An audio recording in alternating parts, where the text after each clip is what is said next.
بسم الله الرحمن الرحيم. اهلا ومرحبا بحضراتكم في حلقه جديده من برنامجكم انجول. وحشتوني جدا الفتره اللي فاتت، يعني ما كانش الانتاج غزير زي الفتره اللي قبلها، لكن الحمد لله رجعنا لكم وانتوا وحشتوني، وتعليقات الصفحه دايما بتابعها وبفرح جدا لما الناس تسالني على حلقات جديده. النهارده هتكلم مع حضراتكم مباشر كده في مجله النادي الاهلي. خسرنا الدوري. احنا بنتكلم كاهلاويه وواضحين، ما بنقولش ان احنا محايدين، احنا اهلاويه. خسرنا الدوري، وبعدها شفنا ردود الافعال من مجلس اداره النادي الاهلي ومن لاعبين سابقين ومن ناس منتمين للاهلي كتير، ومن المنافس كان فرحان وبيحفل علينا، وده طبيعي في كره القدم بالمناسبه. لكن خليني اقول لك انه انا ما بتكلمش في الطبيعي او مش هيفرق معايا الطبيعي، انا بتكلم في الغير معتاد او اللي انا ما حبيتوش لما شفته. واللي انا ما حبيتوش لما شفته كان الاداء الاعلامي لمجله الاهلي بعد المباراه. مجله النادي الاهلي بعد المباراه وصفحاتها قدام حضراتكم نزلت لنا بعناوين غريبه قوي. قالت عارفين الاهلي فاز بالدوري الرقم 15 اللي نادي الزمالك فاز بيه المره دي امتى؟ سنه 78. وقعدت بقى تتندر وتتهكم، ويا جماعه سنه 78 ما كانش سيد عبد الحفيظ عنده مش عارف 3 سنين، وكان يستر في ثانيه اعدادي. يعني اداء اعلامي يا جماعه انا ما فهمتوش. انا عايز اعرف ايه قيمه الاداء ده؟ ايه قيمة اللي حصل في مجلة الاهلي بعد خسارة الدوري؟ يعني النادي الاهلي عظيم وبيكسب بطولات كتير قوي عن الزمالك وعن كل المنافسين، وبنتكلم بوضوح هنا لانه النادي الاهلي ما بيتعاملش بالشكل ده. النادي الاهلي لما بيخسر بيقول انا عندي مشكلة في 1 2 3 هعالج واشتغل وهبقى احسن من الاول. حصل الكلام ده معانا الاف المرات. بعد صن داونز الخماسيه الشهيره في 2019 قلنا عندنا مشاكل في كذا، وعملنا جيل عظيم خدنا بيه 4 افريقيا ووصلنا النهائي الخامس ولم نوفق فيه، وخدنا بقى دوري 4 مرات وخدنا. بعد الازمات الشهيره اللي حصلت في بدايه الالفيه من 2001 ل 2004 برضو كان ادائنا مترنح، وما خدناش الدوري في اول 4 سنين في الالفيه ولا مره، لكن خدنا افريقيا. رجعنا بجيل عظيم اللي هو جيل مانويل جوزيه اللي اتكلمت مع حضراتكم عنه الحلقه اللي فاتت، وحققنا بطولات كتيره جدا لا حصر لها، ربما تكون البطولات الاكثر في تاريخ النادي الاهلي.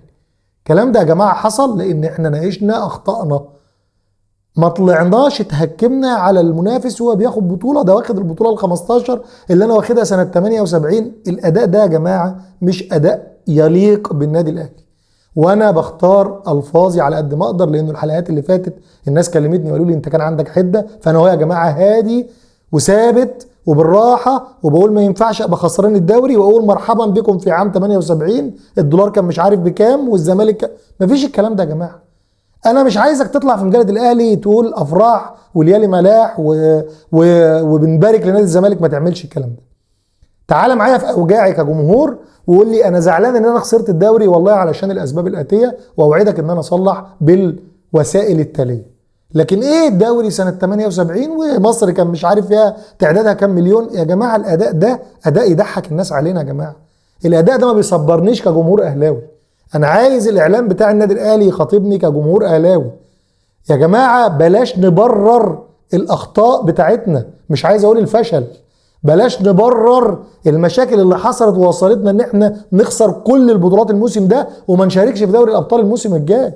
ما نقعدش نقول ده انا خدت الكلام ده سنه مش عارف ايه. طب ما هو سنه 78 يا جماعه اللي انتوا بتتكلموا فيها دي كان نادي الزمالك كل اللي في جعبته 4 دوري.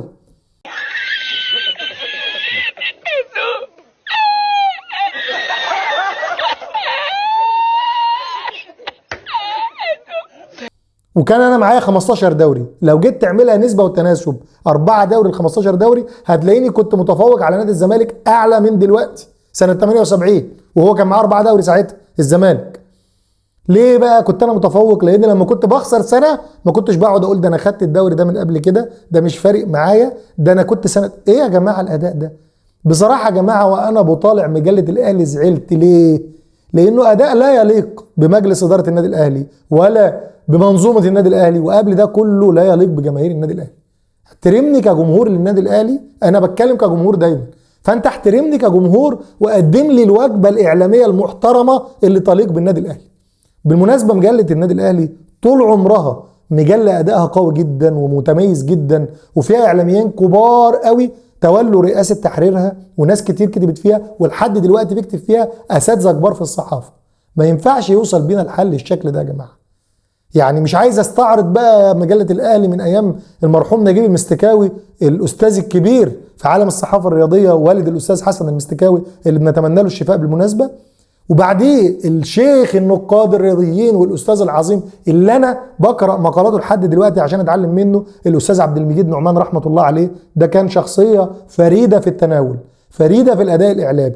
بعد كده الاستاذ ابراهيم المنيسي، الاستاذ ابراهيم المنيسي يعد استاذ في عالم الصحافه برضه، لكن لا يليق ابدا يا جماعه ان يكون ده الاداء الاعلامي بتاعنا.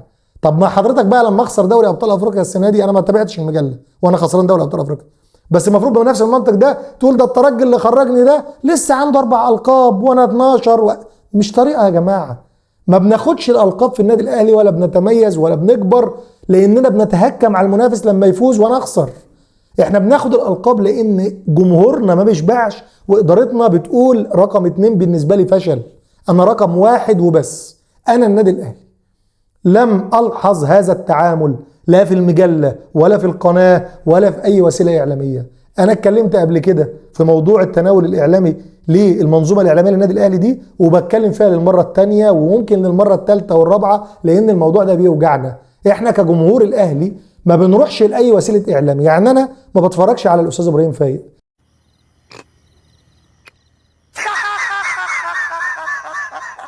بحبوش الواد ده، ولا بتفرج على اي اعلامي تاني مع كامل الاحترام ليهم جميعا، ولا مهيب عبد الهادي ولا المجموعه اللي شغاله دي كلها، لان دول مش اهلاويه، دول ناس بيشتغلوا في قنوات رياضيه فبيقدموا محتوى ممكن يعجبني وممكن ما يعجبنيش. لكن انا لما افتح مجله الاهلي الالكترونيه او الورقيه او قناه النادي الاهلي انا لازم الاقي اللي يرضيني، واللي يرضيني مش انك يعني تشتغلني، انا اسف ان انا بقول ده، بس اللي يرضيني مش انك تشتغلني وتقول لي ما تزعلش ده واخدين البطوله ال 15 اللي انا واخدها سنه 78. يعني ايه؟ يعني ايه انت واخدها سنه 78؟ ان شاء الله تكون واخدها سنه 48 اول ما عملوا الدوري المصري. ده ملوش قيمه.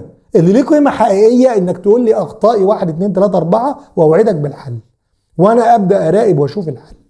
لكن خدنا البطوله سنه 78 الدوري رقم 15، معلومه ملهاش قيمه بالنسبه لي وما صبرتنيش وما طبطبتش على قلبي وما قالتليش ما تزعلش يا محمود يا اهلاوي اصل احنا كده في التمام. لا، ما تعملش كده تاني. كخ يا بابا كخ. ارجو المنظومه الاعلاميه للنادي الاهلي بقياده الاستاذ ابراهيم المنيسي والاستاذ جمال جبر، الناس دي ناس محترمه وتولت اداره مجله الاهلي فتره طويله جدا، عملت نجاحات بالمجله وصعدت بيها المجله الورقيه، كنت انا من اهم قارئيها قبل كده، وحتى المجله الالكترونيه. لكن حاليا الاداء سيء، سيء في القناه وسيء في المجله، ومش عاجبني لا العناوين ولا التناول بتاع الموضوع. لما يبقى في مشكله يا جماعه عندنا كاهلاويه قولوا المشكله حصلت واحنا غلطنا والحل اهو. في اللقطه دي هفضل اقول ان مجله الاهلي ما زالت حذو الكبار الذين تولوها، وهكرر خالد الذكر الاستاذ عبد المجيد نعمان رحمه الله عليه ومن سبقوه ومن اتوا من بعده. مجله لحد النهارده فيها اسماء عظيمه قوي، مش عايز انسى حد، بس الاستاذ حامد عز الدين ومجموعه كبيره من النقاد اللي انا بتعلم منهم، بقرا لهم من وانا صغير ولغايه دلوقتي علشان خاطر اتعلم وافضل اتعلم منهم. فيا ريت يا جماعه ناخد بالنا من الحاجات دي علشان جمهور النادي الاهلي زعلان، واحنا بنتكلم باسم وبصوت جمهور النادي الاهلي اللي انا واحد منه، فبقول ان انا زعلان انك تقول لي الكلام ده، انا مش فرحان بالكلام ده. ارجو للمره المليون انه المنظومه الاعلاميه للنادي الاهلي تتحسن وتعود الى ادائها القوي اللي كانت الناس بتتعلم منه، اللي كانت الناس بتقول ان هو اداء محترم جدا وبيراعي الفانيله الحمراء المحترمه اللي هو شايل اسمها. ارجو ذلك من القائمين على مجلس اداره النادي الاهلي اولا كابتن محمود الخطيب والمجلس كله، وارجو ذلك من رئيس تحرير مجله النادي الاهلي الاستاذ ابراهيم المنيسي وكل كبار المنظومه الاعلاميه ان هم يرجعوا يحترموا عقل القارئ الاهلاوي مره اخرى. شكرا والسلام عليكم ورحمه الله وبركاته، وكان معكم محمود عطيه.